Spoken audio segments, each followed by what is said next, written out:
Good evening. My name is CHRISTIE RAMSEY, and I am the chairperson of Interschool Advisory Council. On behalf of the council, welcome to this evening's Meet the Candidates Night Forum. The Interschool Advisory Council was organized 3 decades ago by Superintendent Scheibler to act as an advisory group to district administration.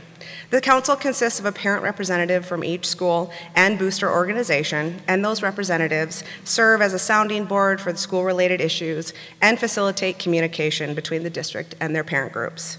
As you know, this event is being live streamed due to current limitations on gathering sizes. A link to a recording of tonight's forum will be made available on the district's website for later viewing. We have 6 candidates running for 4 open positions on the school board on the November 3rd ballot. Alphabetically, the candidates are Jeff Downs, Kelly FRERIDGE, Tom HALES, Jake HIMMELSPACH, Nick REICHENBACH, and SULYN Weaver. Alyssa Cardenas will appear on the ballot. However, she has informed the district that she has withdrawn her candidacy. Again, the election will be held on Tuesday, November 3rd, and voters may request an absentee ballot from their local city or township office or cast their ballot in person on November 3rd at their assigned city or township precinct. The format tonight will be as follows. I will ask each candidate to present a 2-minute statement about themselves and why they are running for a school board seat. We have appointed a timekeeper to keep us on track. The timekeeper will keep candidates posted on their remaining time and when their time is up. Following opening statements, our student moderator will ask 5 questions on a rotating basis. Candidates, again, please keep your answers as concise as possible to stay within the 2-minute allotment. Following the questions, each candidate will be asked to give a closing statement. Each candidate is now asked to give a 2-minute opening statement. Mr. Downs? Thank you. I'd first like to say thanks to CHRISTIE RAMSEY and Marlene Clark for putting this event together tonight and moderating it. It's also good to see central office staff, other board members, and some administrators in the audience.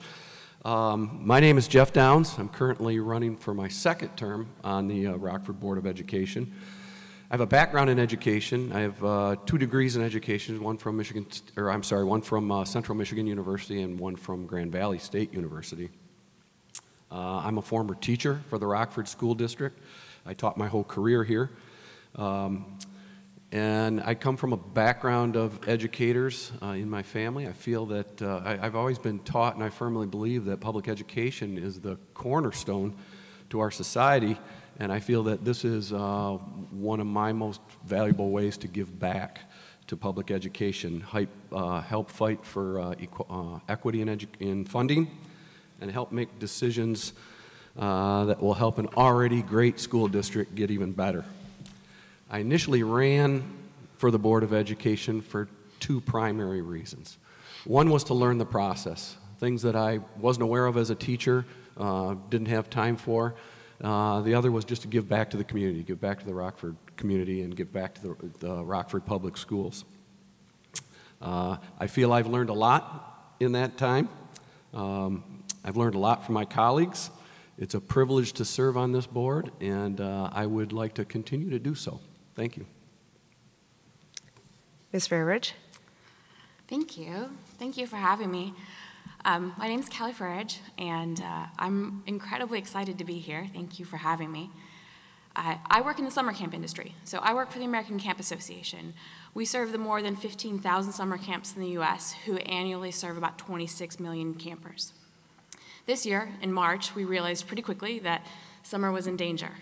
So the American Camp Association with Y of the USA worked with EH&E Consulting out of Boston. They work with like MIT and Harvard, some pretty smart folks, to determine what safe, in-person summer camp looks like. Well, this was a lot of work, and it resulted in a really robust field manual. The field guide is available for free at acacamps.org in case you want to download it. But when it came to exist, I was really excited. I was like, oh, I have all of this knowledge. I must tell Dr. Scheibler. And I emailed him and I called him up, and he was gracious enough to listen to me. And I got really excited about the idea that I could take what I knew about mitigating COVID and about what safe in person looks like. This is important to me because I'm the mother of a 6th grader at East Rockford, and I know that he craves that immersive in-person experience, and he's having an amazing experience at East. So I'm incredibly grateful to be here. I'm grateful to share my knowledge, and I'm grateful for the opportunity to serve this community. We love it here. Thank you. Mr. Hales?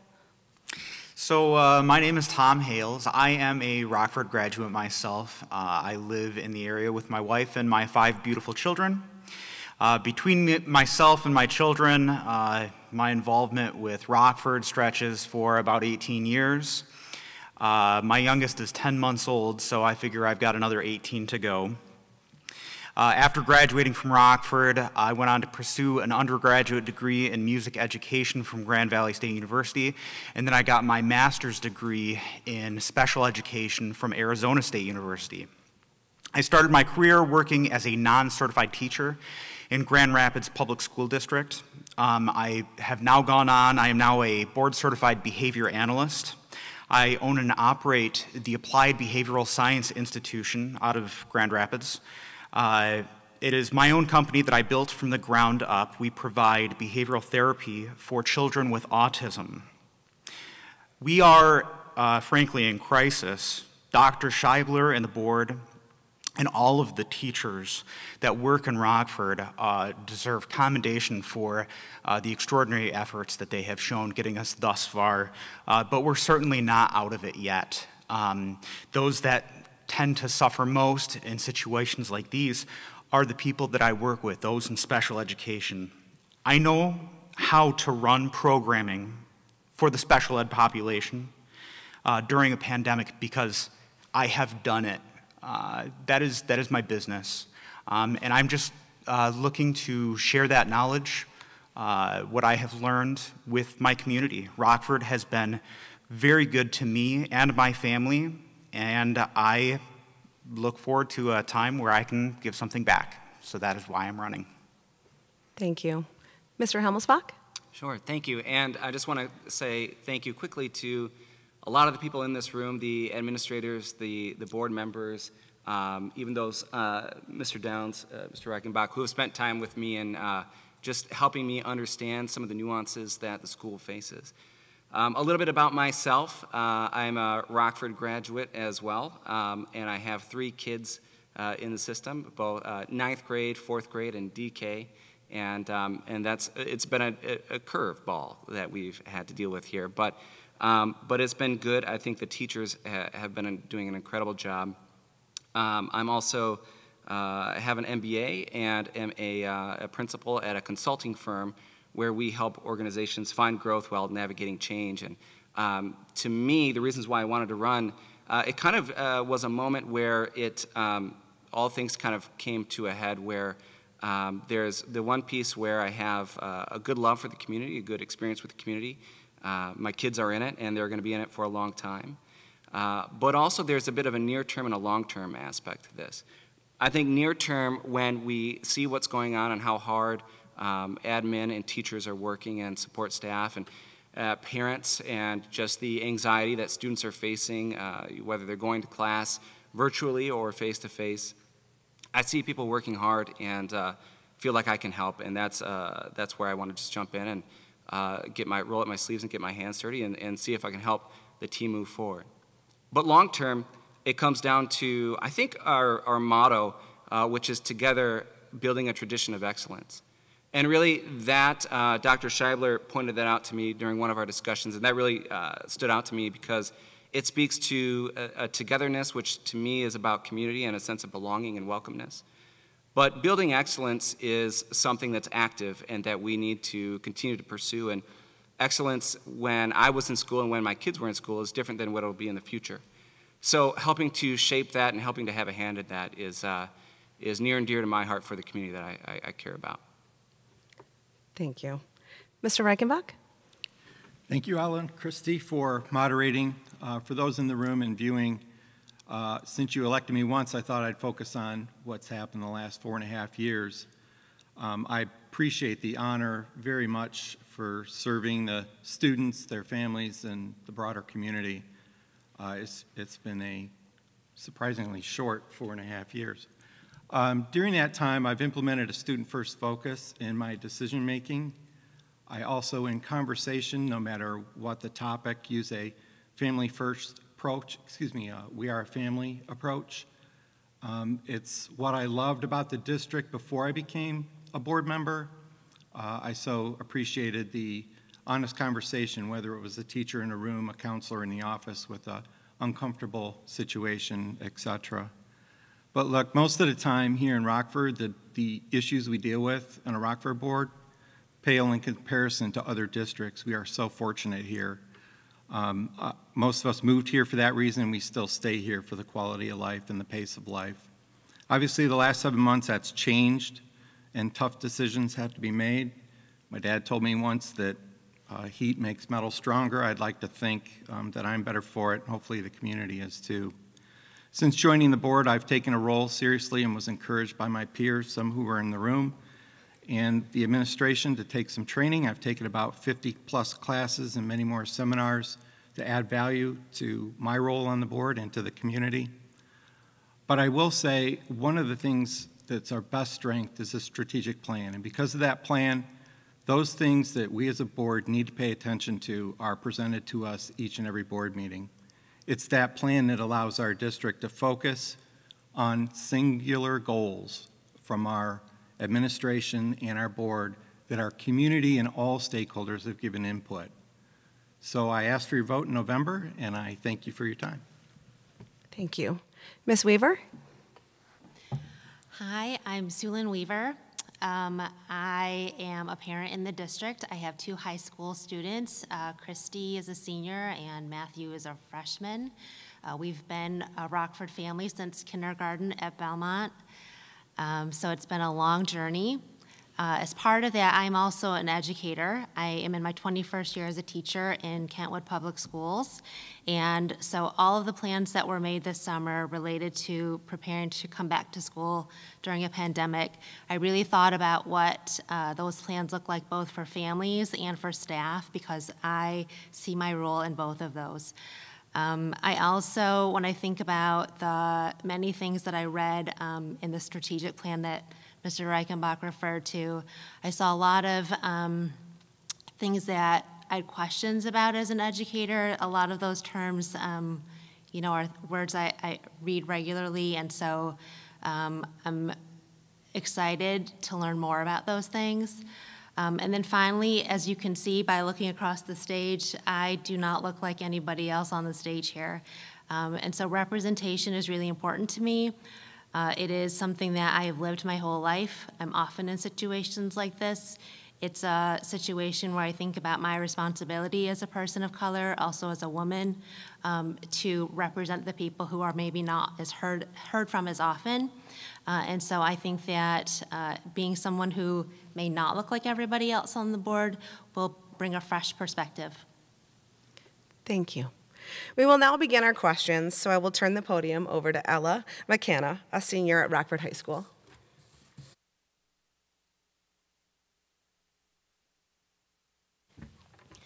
Good evening.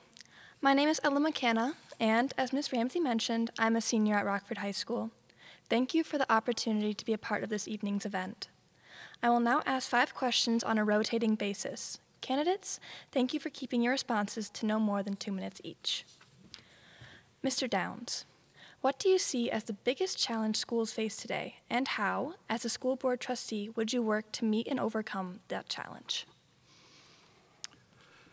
Well, I think we're in a situation right now where one of the obvious challenges is this the COVID situation that we're in. It's going to be an interesting school year. This school year obviously is going to be like nothing we've seen before, so we have to continue to press through the COVID issue. As a board member, one of those, or as a school board in general, one of the things that we can do is to continue to monitor and fight for funding. We've got CARES money. We've got to allocate that, put that in the right place. Mr. Cuneo does a wonderful job of keeping us posted and making plans with that. we've got to continue to reinforce procedures that are instated because of COVID.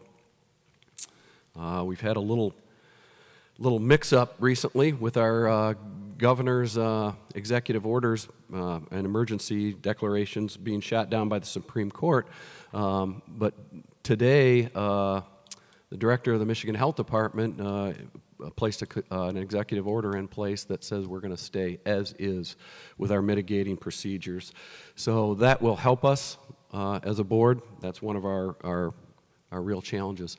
The other thing that continues to be a challenge in Rockford is growth. It's a double-edged sword.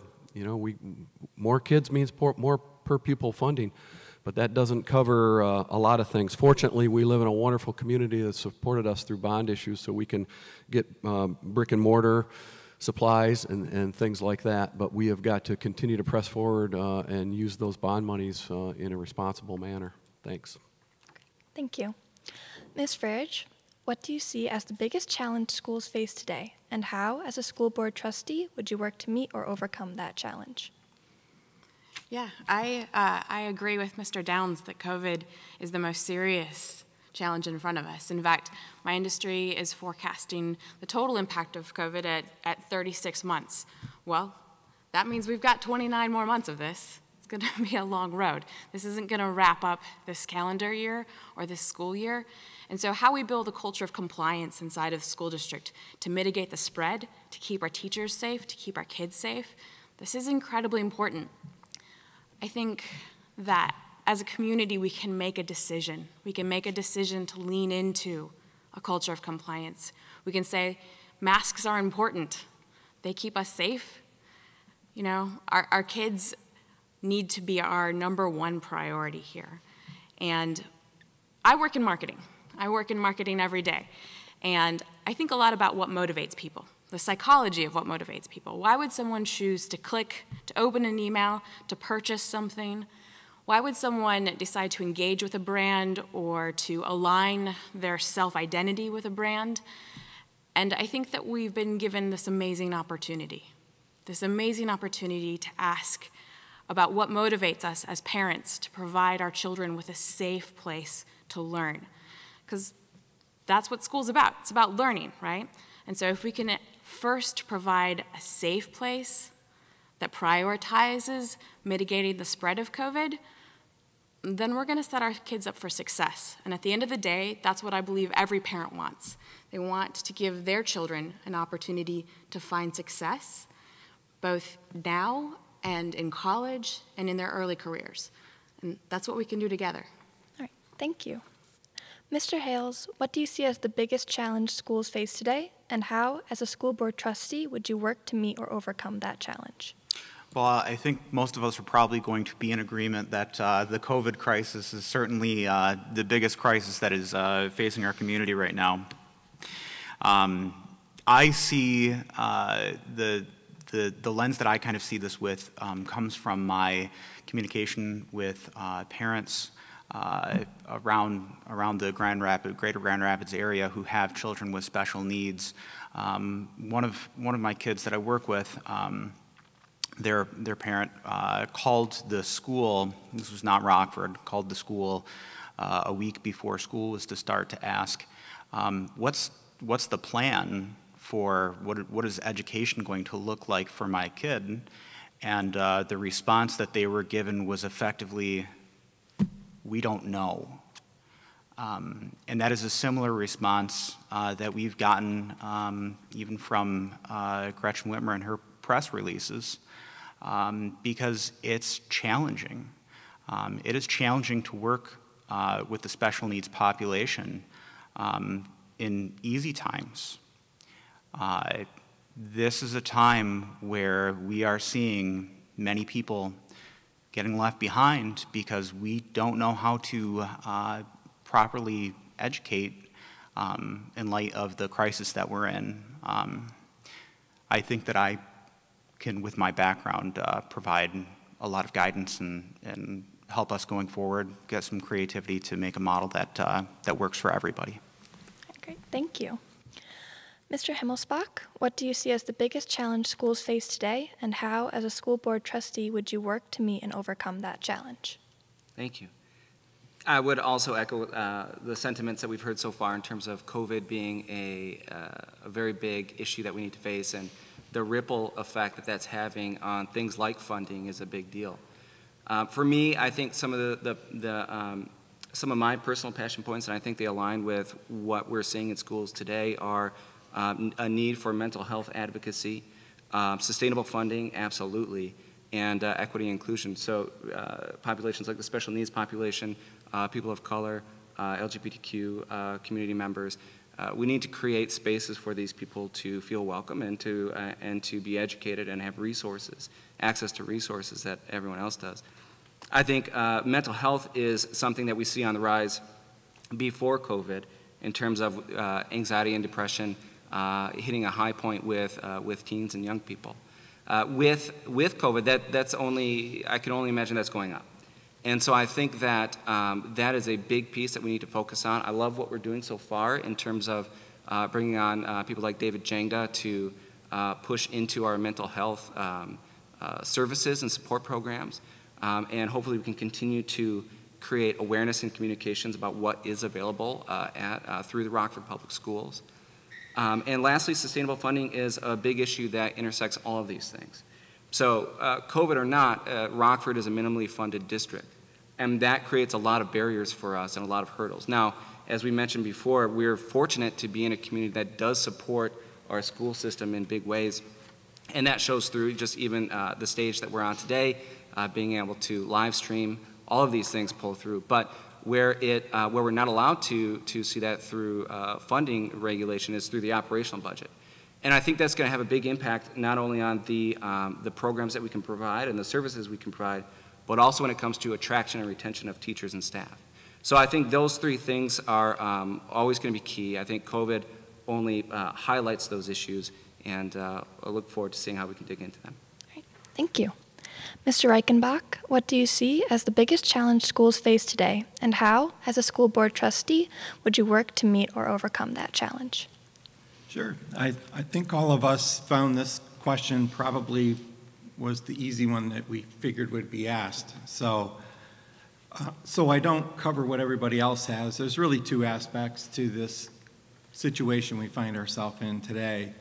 First, there's accountability, which as a parent with students in school, you want to make sure that your student is being immersed in curriculum, that they're having some love shown by teachers, et cetera, et cetera, et cetera.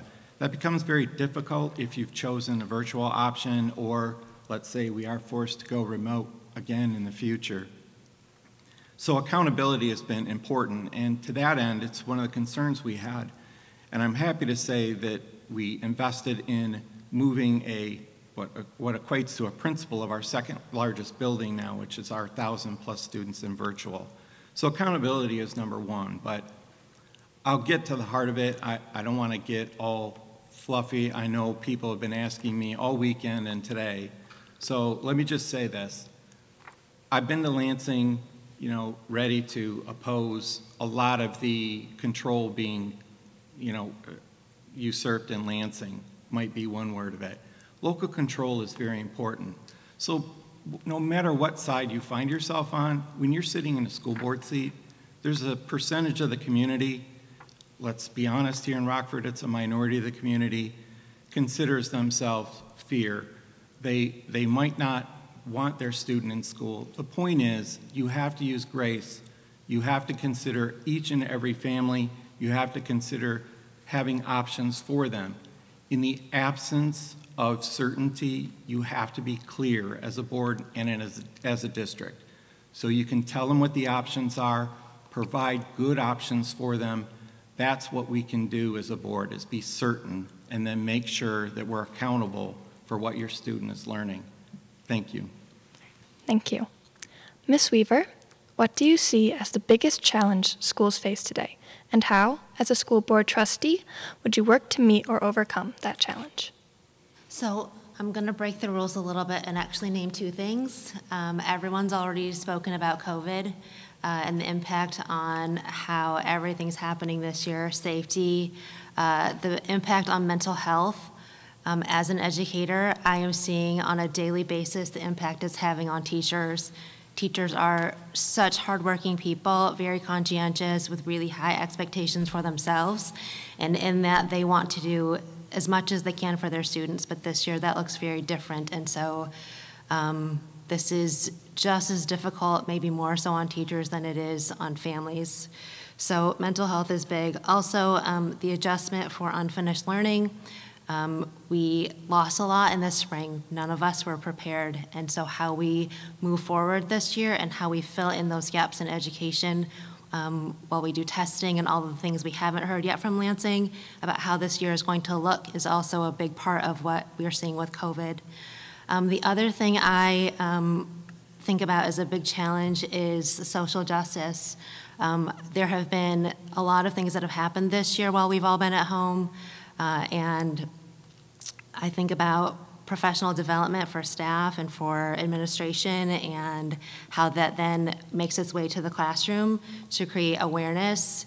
When we think about hiring practices, I just participated in something today about recruitment and how we make the conditions to create a culture of inclusion, and so that we are able to invite people to the district to have more representation. Thank you. All right, on to question 2. Ms. FRERIDGE, please share with us one idea or concern you have for the Rockford Public Schools and how you would address that as a board trustee. One concern. That's a big question. I think that what I want to answer that with is really my approach to making a decision about anything. So there are a lot of concerns, and there's a lot of things that can change and get better. There's a lot of opportunity in front of us. I'm a really curious researcher, right? I like to understand the past so that we can better understand the future. I mentioned earlier that understanding what motivates people to make purchasing decisions is also part of how I approach a lot of questions. I want to understand what motivates people to do any one thing, right? I think this year is a dialogue. It's a conversation with parents about what's motivating them to make any decision. What's motivating you to make a decision about virtual? What's motivating you to make a decision about in-person? What are your concerns as parents? How can the school board best support you and support you in a way that you feel is transparent and honest? I love a good marketing trend report, and Edelman came out with the trust report this year, indicating that trust is the most important factor in making any purchasing decision this year. It's also the most important factor every organization should take into consideration when communicating what they're going to do in this really changing climate. I think we've all tired of hearing people say pivot. In fact, I keep seeing a meme of Ross from Friends with the couch in the stairwell, you know, pivot, pivot, pivot. Yeah, a lot's gonna change, and it looks like a lot's going to continue to change over the next 29 months. And so how we support each other and how we listen to each other and ask questions so that we can best support each other and provide our kids with a healthy and safe place to learn, that's what's important right now. Thank you. Mr. Hales, please share with us one idea or concern you have for the Rockford Public Schools and how you would address that as a board trustee. Well, you know, I've spoken to my concern about the special needs population, but I think on the, as a broader sense, the online learning is so new. I'm so happy that we were able to provide that option to the parents in our community who chose to go with that. But you know, it's new for our teachers as well. And this is something that they're building from the ground up on the fly.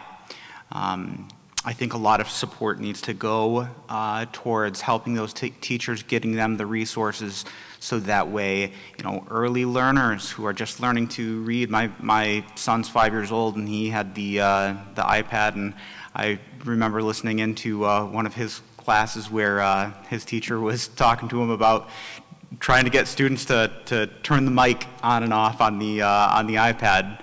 And you know, these are struggles that are very real and certainly eat into classroom instruction time. And so I think that, you know, whether it's creating some community support networks, or, you know, maybe even considering offering some sort of in-home visits to parents who would elect for that.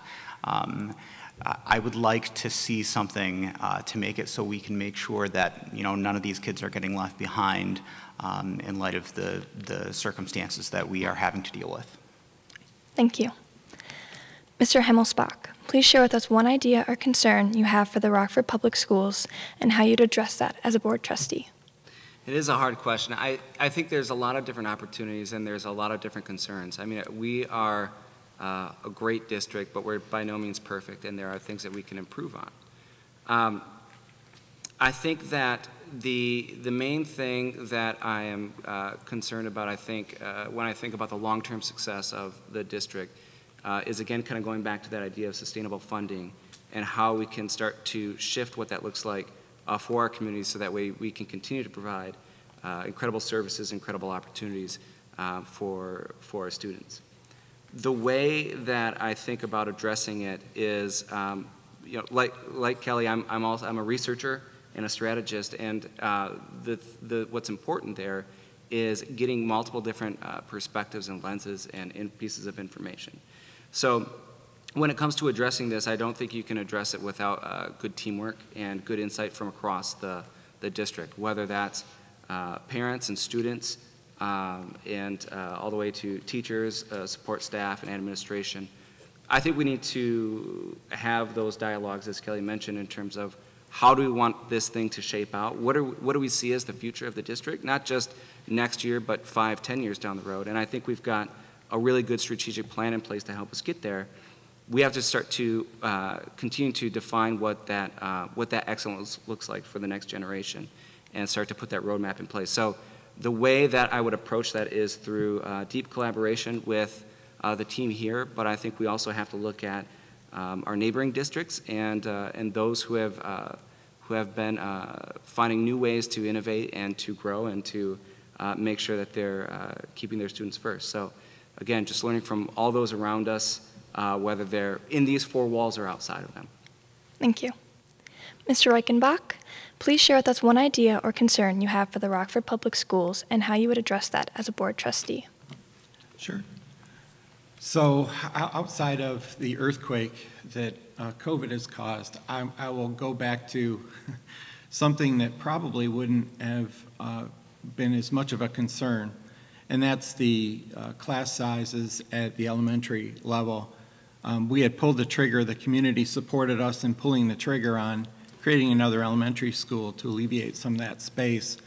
So why is it a concern now? Well, the concern is we're not quite sure what funding is going to look like 2 years from now and the 3rd year after that. And we've been doing a diligent job of saving. The administration has worked very hard because it's a board goal, it's a community goal that we do this.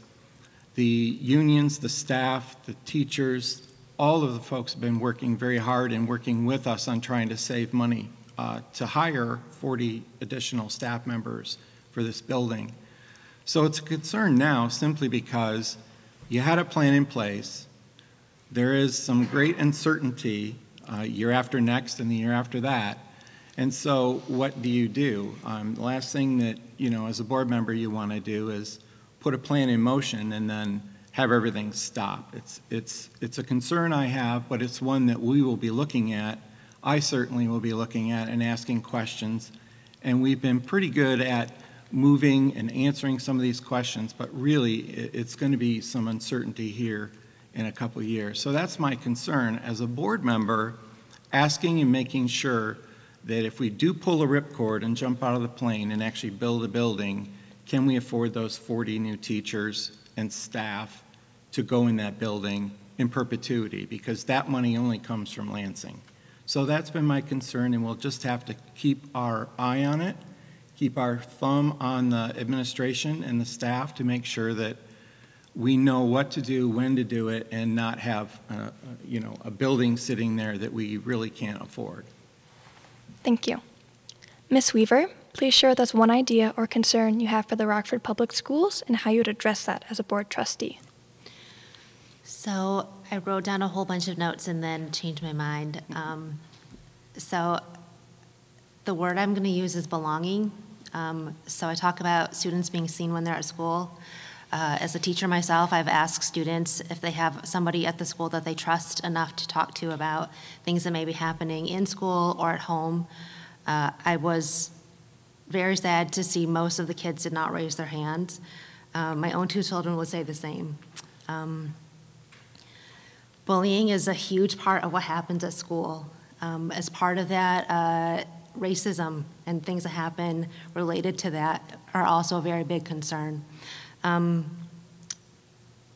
Things that happen, I would want to, hear more from stakeholders. I would want to hear more from families, more from students. And it's important that students find a group. It's important that parents find a group. It's really difficult to feel like you're the only one. I've had several meetings with administrators and with, at all levels, and I'm often alone in those meetings. And both for the students and for the parents, it's especially important to know that they're not alone. And so that comes back to the idea of belonging. The OK to Say program is something that was highlighted in several things I've been reading, and it is a program that is implemented, I know, pretty extensively in the middle schools. I don't know that if you ask the students, they would say it's an especially effective program. It is there, but I don't know how much students actually use it and treat it as seriously as I think the adults would like to think that it is. The mental health professionals at school and mental health professionals in general are really going to be leaned on this year. All right, great. Thank you. Mr. Downs, please share with us one idea or concern you have for the Rockford Public Schools and how you would address that as a board trustee. Thanks, Ella. Yeah, I think the one that is staring us in the face right now, the one thing that I'm very, very concerned about is getting teaching and learning back to normal. I think we're attempting to do that. We're on the right track right now, but along with that comes a couple of points. It's Ms. Weaver mentioned the loss of learning. That concerns me. Last spring was something that was completely unexpected. I think the Rockford Public Schools did a wonderful job of putting a plan in place when they were literally, it was thrown in their lap and we had to do it overnight. We're in the first stages of NWEA testing. I think that's going to give us a baseline of data that we can use to see where kids individually and as groups are standing right now. I think we've got to continue to press through curriculum and keep this thing moving forward. I'm a member of the curriculum committee, which is chaired by Mr. Ram, and at board meetings, I'm glued to his reports on how we're pushing forward with this right now. So I think we've got to really, really focus on curriculum, making up as a board trustee. We can overview that and we can get our information.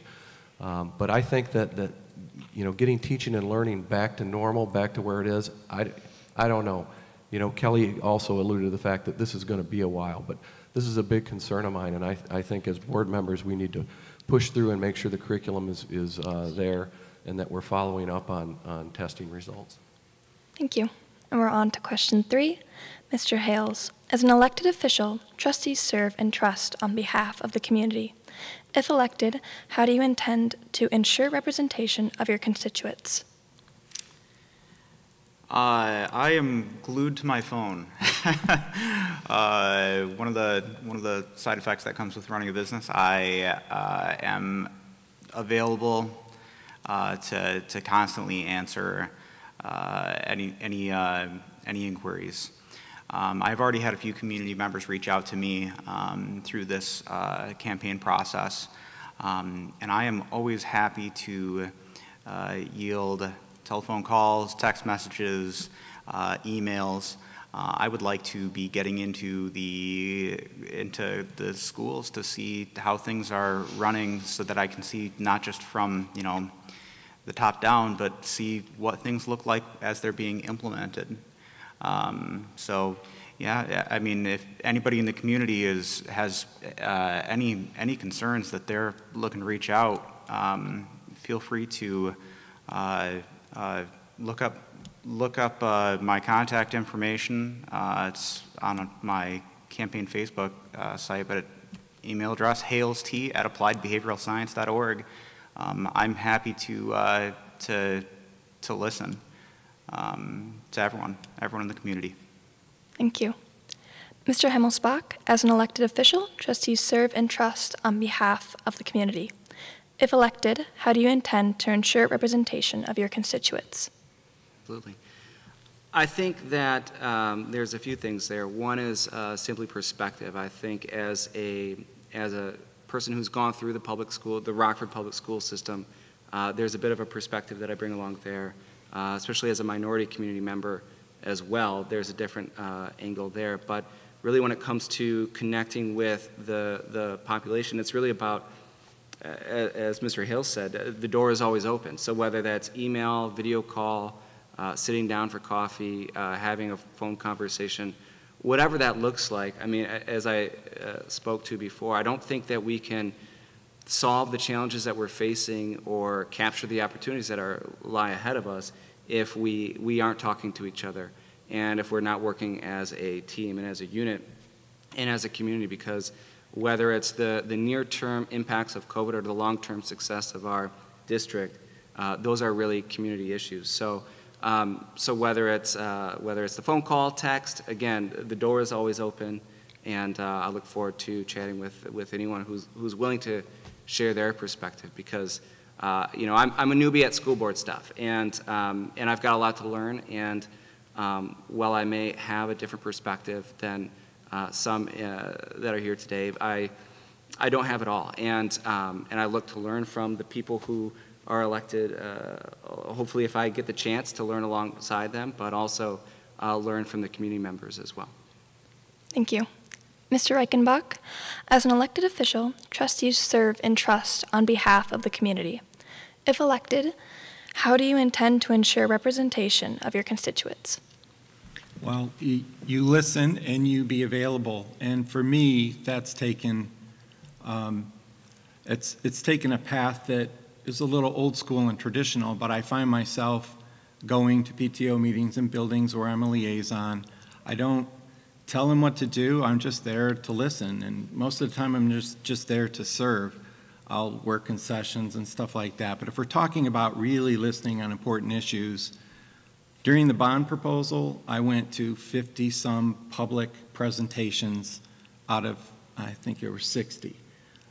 There were some things I heard that were unique. Most of them were pretty germane and constant. But if you go back even further to the Kent County Enhancement Millage, which our community overwhelmingly supported, what do we do with that sudden windfall of money? Well, we listened, and part of what we heard was we needed more resources and bandwidth with mental health and along those behavioral issues. We had a glaring need in elementary school. So again, balancing class size and all these things, we made a decision as a board to bring in an additional 5 people to provide bandwidth in all of our elementary schools. That's something that doesn't necessarily show up in a survey, but it shows up when you actually listen to people and what they say. We did that. We also brought in, his name was mentioned earlier, David Jenga, somebody to liaison between school resources and community resources if the need arises. Linking families up for something so personal and painful and possibly scary, you need somebody like that person. So As a board, we supported that, and I individually supported that. That's something that you don't hear when you're going to a basketball game or you're going to a football game. These are things you hear in conversations when you're at a facility. Thank you. Ms. Weaver, as an elected official, trustees serve in trust on behalf of the community. If elected, how do you intend to ensure representation of your constituents? So one of the things I've learned is not to assume what the needs of others are. So as a math teacher, I've learned to ask questions and then to listen to what is shared with me so that I know the next question to ask. I'm also a note taker. I have my own notebook I brought with me and have taken notes through all of the board meetings I watched on the live stream. That is a great way to go back and connect with community members who've reached out to me, because when a name shows up on my Facebook messages, and I think I know that name, I go back and it's actually a name that showed up that addressed the board in one of the previous board meetings, which is important. I know exactly what those parents' concerns were. Early on, I didn't know and took a 3-hour phone call with a community member. She found out I was running and then wanted to talk, and we spent 3 hours on the phone. At this point, I think I am smarter. I would probably say I can give you 30 minutes rather than 3 hours. But that idea of being available is really important. Meeting and collaborating, my perspective is that I'm here to represent members of the community, so I'm not speaking just for myself, I'm speaking for various groups, and so I'd want to talk to them about, you know, what their ideas are. And then lastly, things like surveys, like Nick said, there are only certain things that show up in surveys, so things like focus groups, where it's maybe like a fishbowl experience, where there's a moderator for the group that we want to talk to with stakeholders, and then the people who really will be thinking about how those plans might be implemented and need to hear that feedback would be sitting and listening without participation, so that we all can hear about what the perspectives that come from the stakeholders. Thank you. Mr. Downs, as an elected official, trustees serve in trust on behalf of the community. If elected, how do you intend to ensure representation of your constituents? Well, obviously communication is huge here. I look down the line, and I think, correct me if I'm the only retired one on the board here, or on the panel here. I've got access to my email all day long. I check my email a lot. And I have heard from the community. And I will continue to do so. I don't mind a text. I don't mind a phone call. I don't mind an email. This summer, when the Return to Learn program was, the decisions were having to be made, as a board member, I received hundreds of emails, and I literally read every one of them. And I process all of this. I listen, I process. I'm a very good listener. So I would never hesitate to tell anybody to contact me. And that was an instance where we got a lot of contact. Now, did we make a decision to make everybody happy? No. But I processed every one of those comments and questions. So along with that, I do get out into the buildings. Part of our, teachers and administrators and building leaders are a big part of this community. I get out along with just what Mr. Reichenbach said. I listen. And once again, I take that all into into factoring my decisions with anything that we process for the board. If I don't have an answer, I'll find it. Whether that be contacting Dr. Scheibler or a building leader or one of the central office people that I think are more informed than I am on that topic, if it means getting back to somebody in the community that has contacted me, I'll find an answer. So I think communication is important, and I think everybody in this community should feel comfortable with reaching out to board members. Thank you. Ms. FRERIDGE, as an elected official, trustees serve in trust on behalf of the community. If elected, how do you intend to ensure representation of your constituents? Thank you. Communication. It's what I do. I love to talk. And in fact, I think that communication goes two ways. So I heard a lot of great answers already about listening. And listening is incredibly important, but we need to engage in dialogue, and I think that's even more important. And so if you want to set up some time on Zoom with me to talk to me, you can. It's kelly.freridge@gmail. I'm also on Facebook. There's like the committee to elect Kelly Freridge to the Rockford Public School Board. That's a thing. You can find me in either place, and I'd love to have a conversation with you, because it's more about how we talk about what we have in common and how we can build bridges to a future together that's successful for our children. I think that dialogue is such a big part of maybe what's missing right now. I think that we live in a culture of outrage politics, and I'm exhausted. I don't know about you. I'm really exhausted by the volume of outrage in front of us. I'm a Knowles grad. I went to the National Outdoor Leadership School. And it's all about experiential education, right? Getting outside and backpacking and hiking and working together in teams of people who are incredibly different and diverse. When we work together with people who are different than we are, we can find amazing strengths in each other. We can build community together.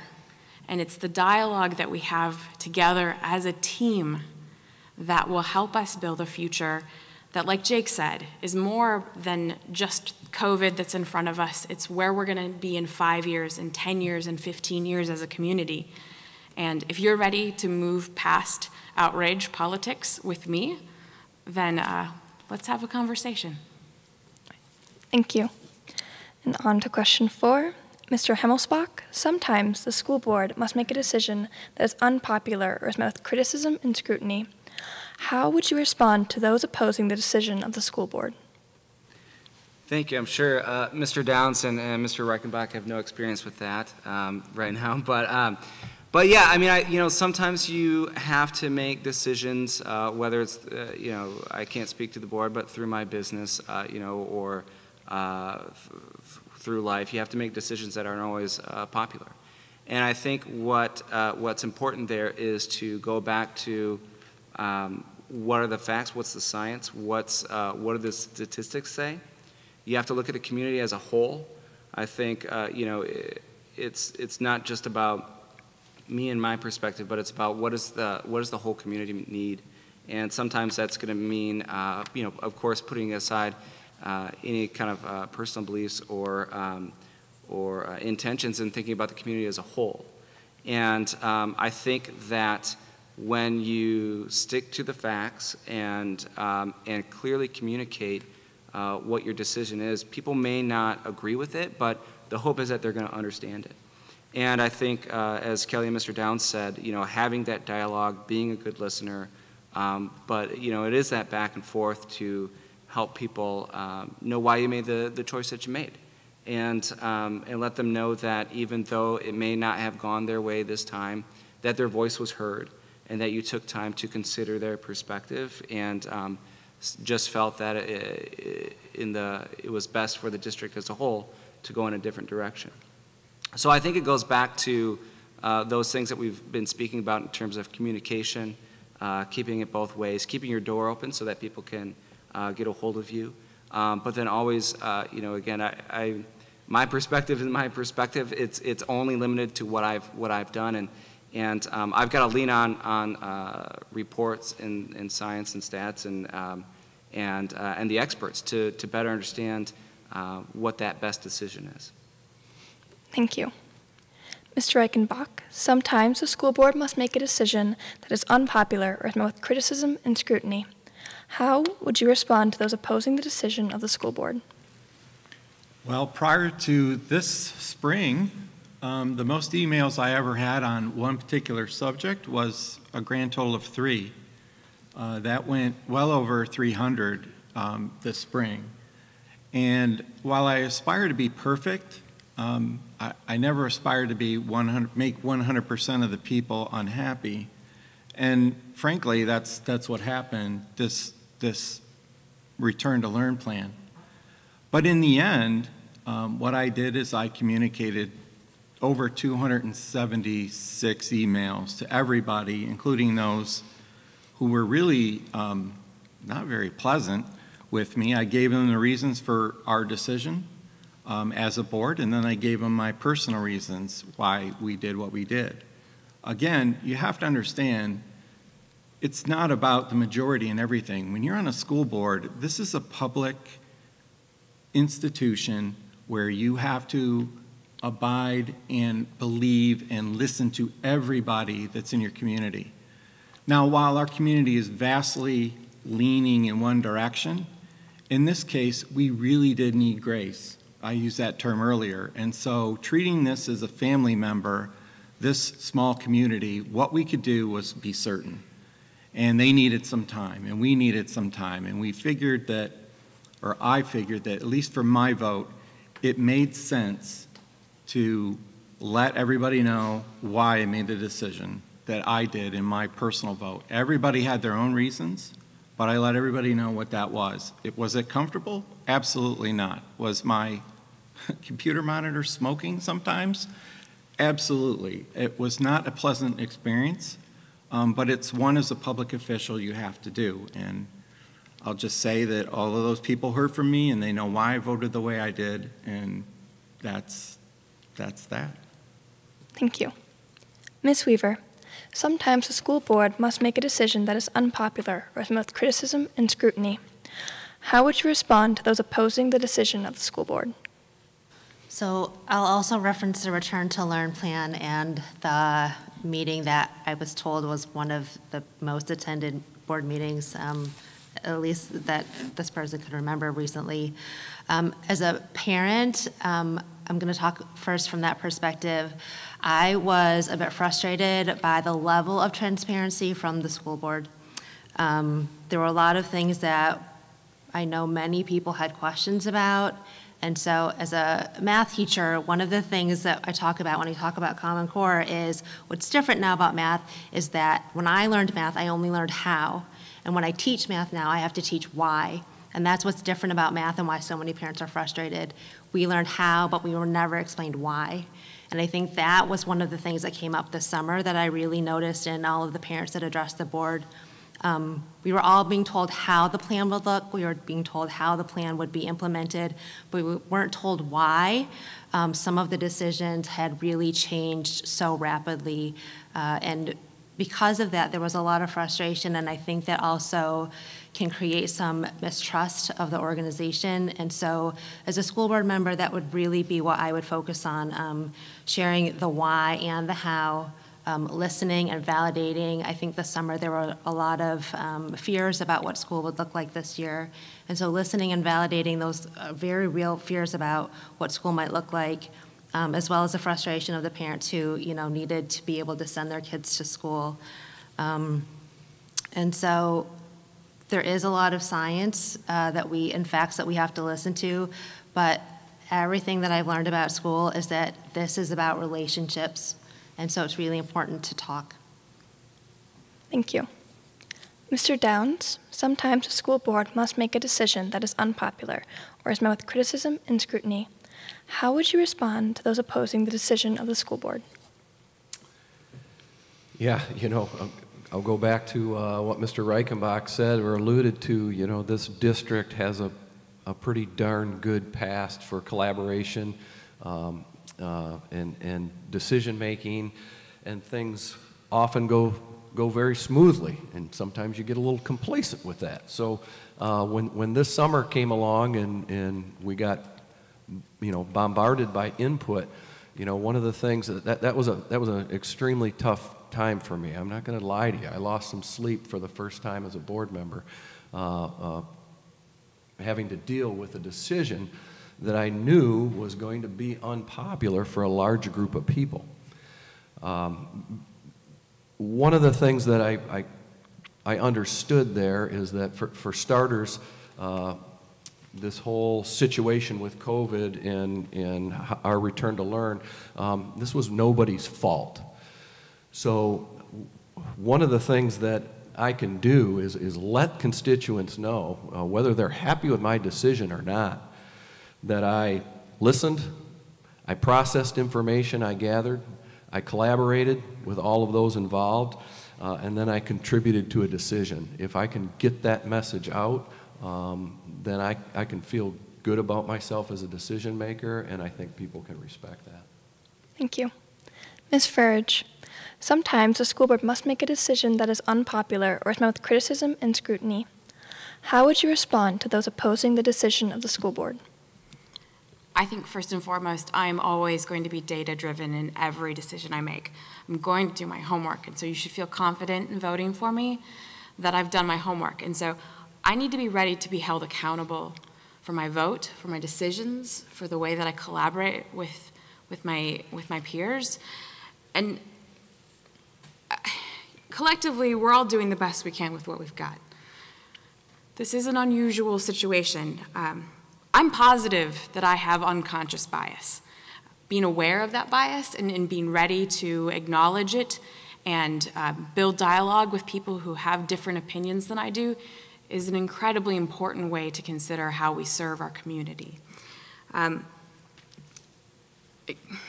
pandemic has forced us all into a silent social contract with each other, right? We're working together as a community to try and provide our children with a safe space. We're going to fail forward together, and that's the reality. So when we look back on this last summer from the summer camp experience, more than 3,000 summer camps ran in-person programming this summer. That's amazing. All 3,000 of those camps ran without spread of COVID. They leaned into a culture of compliance in the field guide that ACA provided them. I also know firsthand that 102 camps had positive cases of COVID, and just about 30 had outright outbreaks. There's a lot to learn from that. And in my industry, in the summer camp industry, as we prepare for another summer of COVID, we need to look back on what we learned from the summer. We need to be able to acknowledge what we didn't know, what we learned, what worked, what didn't, so that we can amend the plan for next summer so that the more than 3,000 camps that are going to run in-person programming next summer are able to fully mitigate the spread of COVID and provide kids with the fun, awesome experience that is summer camp. Thank you. Mr. Hales, sometimes a school board must make a decision that is unpopular or met with criticism and scrutiny. How would you respond to those opposing the decision of the school board? Well, I'm a board-certified behavior analyst, and the hallmark of applied behavior analysis is that it is data-driven. It is rooted in the scientific method. And I firmly believe that if I cannot justify the decisions that I am making, I probably shouldn't be making them. Before making any decision, I want to first seek out the voices of the people that I disagree with, because I want to make sure I am listening to them. Dialogue is essential. I want to hear from every voice in our community, and I'm happy to do so, even following making a decision that might be unpopular.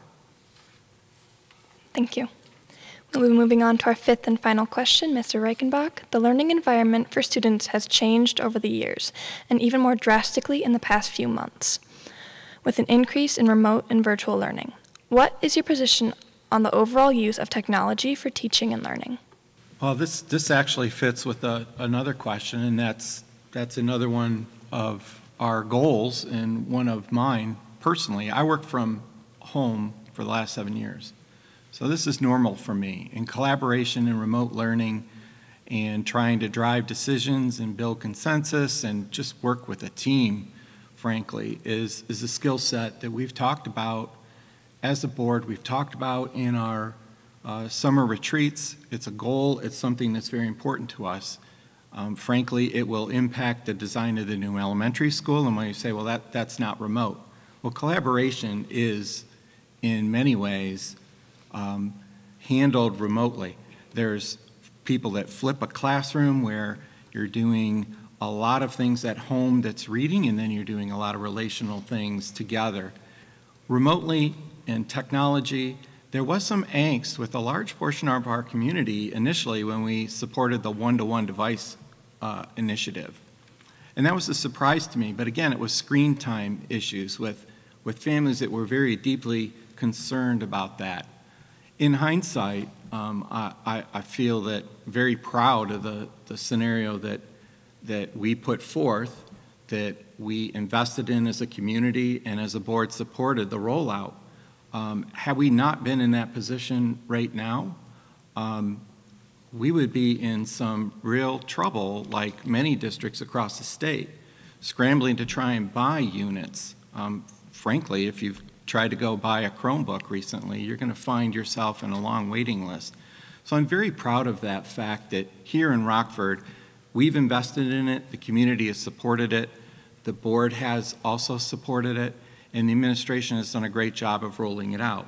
Now, how it works in each individual family, that goes back to the accountability part that I mentioned earlier, and that's why we ask deep questions of our leadership here to see how that's working.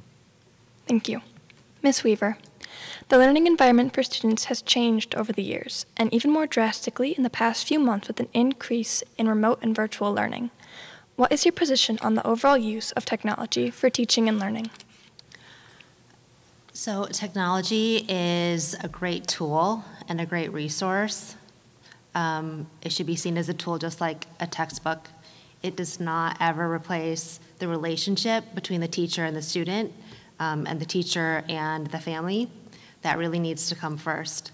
I think we assume that, you know, kids in school, such as yourself, know all of the stuff about technology. You know, I often ask my kids to help me with things, and they roll their eyes because I should know those things, but I don't always. And so when we think about what that looks like, we just assume kids will know, and they don't always know. A lot of support needs to be provided to teachers and to students, and I would say especially to families, to parents. As a teacher, the biggest frustrations I get are from the parents. The kids come to school, or the kids meet with the teachers on Google Meet, and then that's over, and parents don't know what to, you know, like what's going on, what happened. And so the support all the way around really goes back to the relationships. That piece will make a huge difference. It's a tool. It doesn't replace anybody. It cannot replace what happens in the relationship between the teacher and the student. Thank you. Mr. Downs, the learning environment for students has changed over the years and even more drastically in the past few months with an increase in remote and virtual learning. What is your position on the overall use of technology for teaching and learning? Yeah, if you go back to my beginnings of an educator, it goes back to the early 80s, and I was in on very, very early implementation of technology in the classroom. Did I always agree with it? No. Did I embrace it? Not necessarily. Did I use it when I had to? Yes. I'm very good at learning things that I have to and need to use. So I'm far from any kind of tech person. Nothing replaces face-to-face learning. I don't think there's too many people in the audience out there that will disagree with that. But COVID has shown us what we can do with technology. Even though we were doing some amazing things prior to that. I have an adjunct position with Fair State University in their School of Education. I go into classrooms and observe student teachers. I have seen just some amazing things done with technology as supplemental use with kids. And I think it's fascinating. But back to what COVID has shown us, you know, we've got abilities now that a year ago I don't think we ever would have looked forward to and seen. What we can do with technology now as a backup, for lack of a better term, which is what we've been doing, I think is amazing. So I'm at the point in my life now where as an educator, which is what I'll always be, I embrace the use of technology. I think it has to be monitored. I think it has to be guided. But some of the things I see my wife doing, working with 3 to 6 year olds with remote learning, is amazing, because that's the position that she's been put into. So we've used that to our advantage. I think we'll continue to do so. Thank you.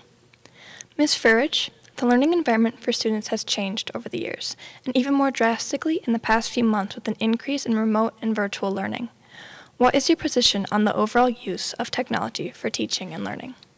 Yeah, so as a parent in Rockford this year, I've had the opportunity to experience all sorts of change. So we started virtual, and then my son went in person, and then on the 16th, he was exposed to a child who tested positive for COVID. So we went into quarantine, and all three of us got tested for COVID. We came out negative, just in case you were curious. And so we did 14 days of remote learning, and shout out to Ms. DeWitt and Mrs. Corey at East. They were amazing. Their ability to pivot quickly and provide my son with videos from the previous day with the most amazing checklist that I had so that I knew what he was supposed to be accomplishing every day. And he was doing orchestra remotely in our basement. I mean, it's been amazing. Technology has changed the game. But SULYN is right. Technology is a tool, and just like textbooks, it's one way to do something. What's important here is that we're not bound by convention, right? And that teachers are given the freedom to be creative. I love TikTok, love TikTok, it's amazing. And one of the feeds that I see on TikTok is TikTok teachers being incredibly creative, and green screens and graphics and new ways to get kids talking and engaged virtually. I think that we're in a time of real amazing change, and we have the most amazing teachers in Rockford. I continue to be completely blown away by how talented and creative and kind our teachers are, and I just think that we're going to continue to see all sorts of evolution in technology and how we use it and how we engage with our students over the next 29 months, and I'm for it. I'm excited to watch it happen. Thank you. Mr. Hales? The learning environment for students has changed over the years, and even more drastically in the past few months with an increase in remote and virtual learning. What is your position on the overall use of technology for teaching and learning? I started my company in no small part due to my ability to lean into low-cost technological solutions. It's been an avenue in which I've been able to save a lot of money.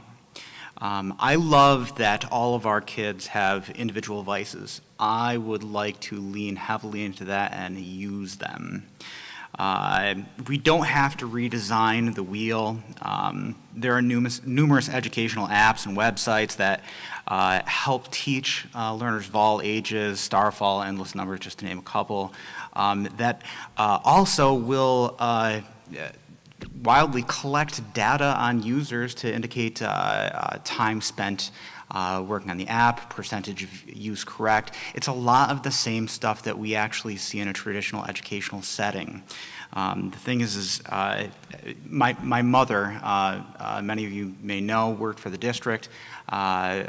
She was a reading specialist.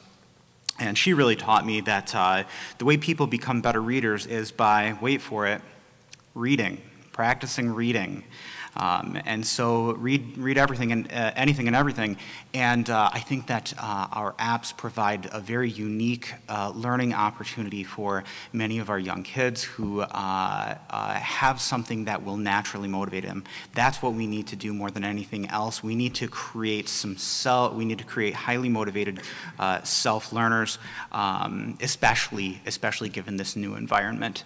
I think a big key to that is, unlocking the gates and opening up a lot of access to things. I actually operate my own YouTube channel for chess because I am a very large chess enthusiast, which I actually play weekly games with one of the other graduates from Rockford.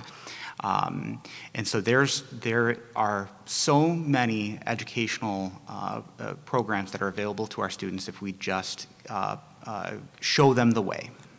Thank you. Mr. HIMMELSPACH. The learning environment for students has changed over the years, even more drastically in the past few months with an increase in remote and virtual learning. What is your position on the overall use of technology for teaching and learning? It's a good question. I think that there's a lot of different ways that you could answer it. I think that it really comes down to the learner and what makes sense for them. There's not a one-size-fits-all solution. I think that, as many of the candidates mentioned, technology can enhance relationships, but it doesn't replace them. And I think that with the right guidance, though, they can be a tremendous tool. Speaking as a parent, all 3 of my kids are doing the virtual program this year. And there's definitely pros and cons, and it's definitely a learning curve for all of us. But what's kind of exciting for me is this notion that I feel like I'm more involved in my kids' education than I've ever been. And maybe that speaks poorly on what I've been doing in the past, but just the fact that we're forced to see what's happening in the classroom, to be a little bit more attentive to what they're doing and what they're not doing, and also just trying to think about ways that we can supplement what's currently going on and providing them experiences that are great educational experiences. It has been kind of fun for me as a parent. I also think that one of the things that technology can do is it really opens borders in terms of, you know, you're no longer stuck with or stuck in the room that you're in. You can connect with people from all over, whether that's in a different school, whether that's in a different state or country. The opportunities for collaboration are much more diverse than they ever have been. So I think that that's a really interesting aspect to it as well. And the last thing I think is interesting about technology is, does it provide us an opportunity to stay up to date with things like curriculum or teaching tools while minimizing cost? I don't know, but I'd be curious to look into that a little bit more. But so with the right guidance, with the right monitoring, I think it's a tremendous tool that can allow for some great opportunities. Thank you. Each candidate will now have an opportunity to provide concluding remarks. Candidates, you have 2 minutes each. Ms. Weaver? So I'm just going to reiterate the reasons that I'm running. I am a parent and represent parents in a variety of ways. I actually spoke with Dr. Scheibler this summer about the reality for honors and AP students, such as my daughter, and how the virtual plan didn't work for her.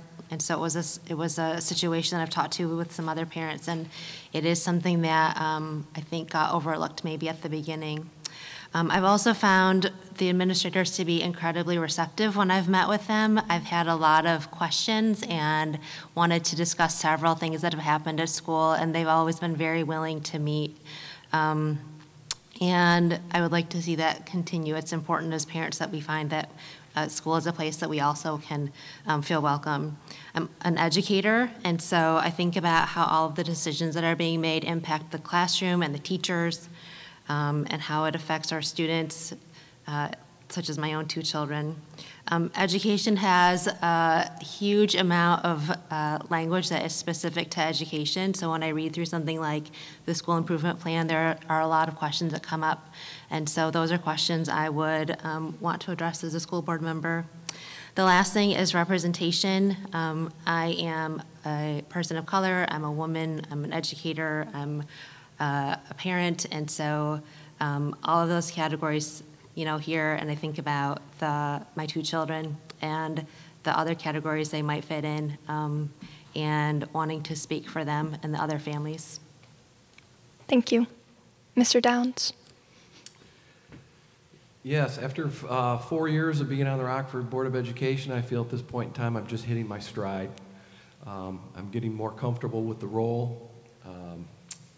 I've built some good relationships with fellow board members, I feel, teachers, administrators, central office members. I've always fancied myself as a good decision maker. As stated previously, I listen, I process, and then I contribute. And that's what I would like to do for this district. I feel as a former educator, I can continue to contribute to the district, hopefully giving some insight into teaching and learning. That doesn't always apply with some of the decisions that we have to make, but I feel very close to that subject. And at the same time, I'd like to continue to help move the district forward with policies and programs. I've got other projects that I would like to see come to fruition, bond projects, curriculum advancements, things like that. So I would consider it an honor and a privilege to continue serving on the board, and I would appreciate anybody's vote out there. Thank you. Ms. FRERIDGE. Thank you for having me. I'm going to wrap up with a story because I work in marketing and I love a good story. There's an old folklore story of a parent and child who go hiking in the mountains together, and the child yells out in delight at the beauty of the mountains, and shortly after, the mountain yells back. The child asks, "What is that?" And the parent says, "Some people call that an echo, but more importantly, it's a story about how we live our lives. What we give out comes back to us." And when I think about this opportunity to serve Rockford and to serve this community, the opportunity to serve and to give out is the greatest reward, because what you give out is what comes back to you. I appreciate anyone that is going to take the time to learn more about me, to connect, and to understand what it would mean to vote for me, because I would love to serve this community. Thank you. Mr. Hales? Well, once again, I've been in Rockford for a long time. I love this community, and I plan on spending a lot more time here. I think that this is a great opportunity for me to give something back to my community, and I really thank everybody for that. Once again, I would like to just thank everyone that's been involved with the school this year. Your efforts this year have been inspiring. I would also like to thank everyone up here on this stage. I feel blessed to be in a community that shows so much support to our students and our education. Thank you. Mr. HIMMELSPACH? I think that this year, as we all know, has been one that's thrown us all for a loop, whether it's COVID, whether it's political tension, whether it's racial tension. The anxieties are high this year. And I feel like that's an area that I want to help with. I think that so many of our staff and team members are working around the clock to try to carve a path forward for the school in the near term, and that's an area that I think that my skill set matches up with nicely. But I also don't want to lose sight of the long term, and I think that we have an opportunity. I think that we're in a moment right now where we can start to define what the long-term future of our school district looks like. And again, I'm just want to continue to build on that tradition of excellence and start to define it. And I think that requires us to look at some of the things that we've been doing and try to ask some hard questions and face some hard realities and try to find out what that path forward can really look like. Again, not just over this next year, but 5, 10, 15 years down the road. With my youngest in DK, I'm going to be in this district for a long time, as I already have been, and want to continue to help push and define what that excellence looks like, along with the great team that we already have in place. I'm thrilled that anyone would consider voting for me. I'm excited to be here.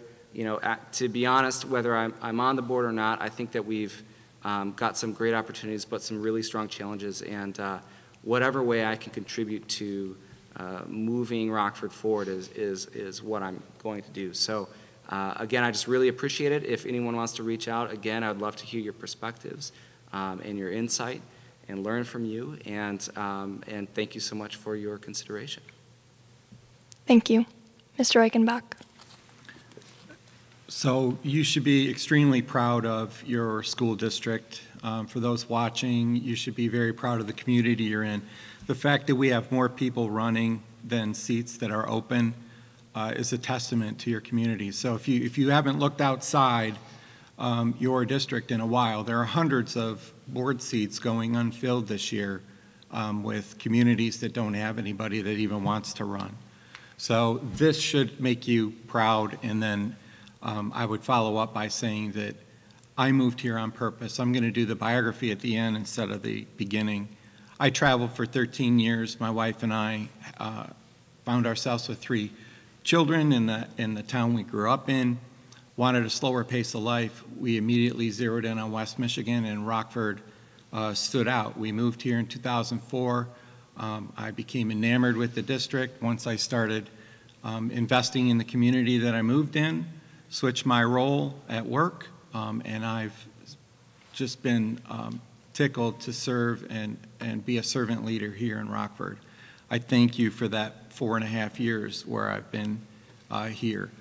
I want to commit to those things that are important to me. Your students need choice and experience. I will never apologize for our students having more choice here than many students in neighboring districts. The number of programs that they can get involved with and small co-curriculars that they can join up to have a sense of smaller community, as we've talked about a lot tonight. I will never apologize for that. I do want to ask for your vote. If I am not successful, I just thank you for letting me serve your students and this community for 4.5 years. Thank you.